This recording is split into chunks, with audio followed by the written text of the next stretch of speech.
The lady, her name, and I need to reach out to her. Her name is Kellie Sisson Snider. Kellie Sisson Snider. And this is, it's a 5-minute piece. And what I want to do is I want to play it for all of you because I think it's worth playing. And those of you who are watching it, please go follow this woman so that, she can see that Politics Done Right brought her some people. I want her on our show sometime soon. I'll spend some time to find her. Here we go. Churches have not just been supported by white supremacy, they have served as its headquarters. I know you don't want to hear that. They have taught white people that oppression is godly and that power belongs to us by divine right. After the civil rights movement, powerful white people, men, saw that their grip was slipping. Black people were winning court cases. Poor people were organizing. Women were demanding rights. How dare we? LGBTQ people were coming out of their closets, and the foundations of white male dominance were cracking. So they thought, what can we use that no one will question? In 1979, Jerry Falwell founded the Moral Majority. He said it was about championing family values. That was a lie. The real trigger was that the IRS had begun revoking tax exemptions for whites-only Christian schools. Those whites-only schools were created specifically to avoid integration. Falwell's own school, Liberty Christian Academy, was one of them. The platform of the Moral Majority ended up getting built around the issue of abortion. Although that wasn't the original plan, they basically test drove different topics to see which ones would resonate the most with the audience they needed to capture, which was white Americans, white Christian Americans. It had everything to do with maintaining the right to discriminate, yet still enjoy government benefits. This guy named Paul Weyrich, who was a conservative political strategist, he teamed up with Falwell to build a political base. He admitted that abortion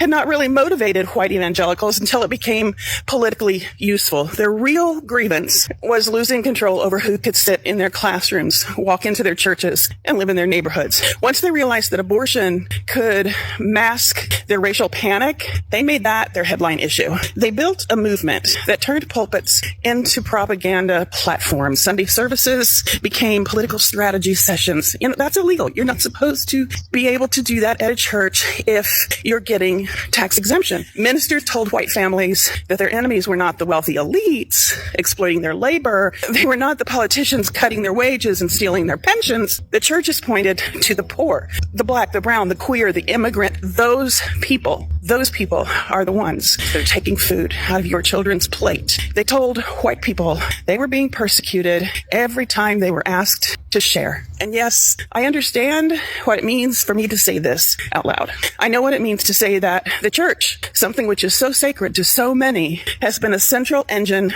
of the immoral institution of white supremacy. I know this will upset people. The white church has stood on the wrong side of every fight for justice in this country. Everyone. During slavery, it defended human ownership.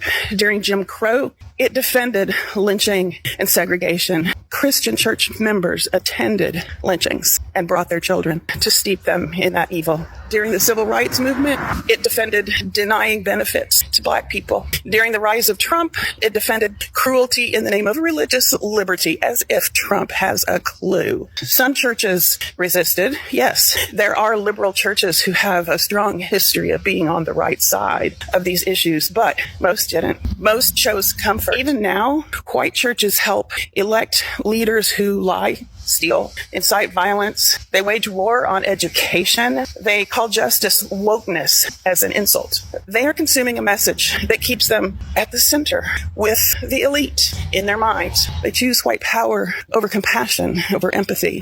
One share shows you care about setting the record straight. Please share. Next time, I am going to talk about how Donald Trump did not hijack the system. He was groomed into it. White churches. All right, folks. All right. I think this woman needs to be highlighted. Right now, this particular video has 68,000 likes. Every single one of you all should share. Find her. I put the link. Let me put the link in both chats. I put it in the last chat. Here is the link for the Substack chat. all of us should be sharing this woman's work. This woman is, I'm going to call her the explainer in chief on this subject. The explainer in chief on this subject. I wanted to give her the biggest hug possible because she did it in a very non-confrontational, very civil manner, very non-accusatory manner on the pew. And she put the blame where it belonged, and that is the leadership of the church. And the one thing that, when I watched this video, the one thing that got to me is when she said they were on the wrong side of every social justice issue. Jesus's church, implemented by these people, have been and are on the wrong side of every social justice issue. We spend a lot of time deconstructing the news, trying to parse it into a form that everybody can understand. We try to find those little nitpicks where it flies above the fray, etc. If you really like these videos that we do, I want to ask a big favor. Please go ahead, number one, subscribe to our channel, and number two, please join if you can. Thank you so kindly for watching. Keep watching. Please remember to share. We must populate the entire internet with our progressive message, a message that we know is what most Americans say that they want. So help us, please join.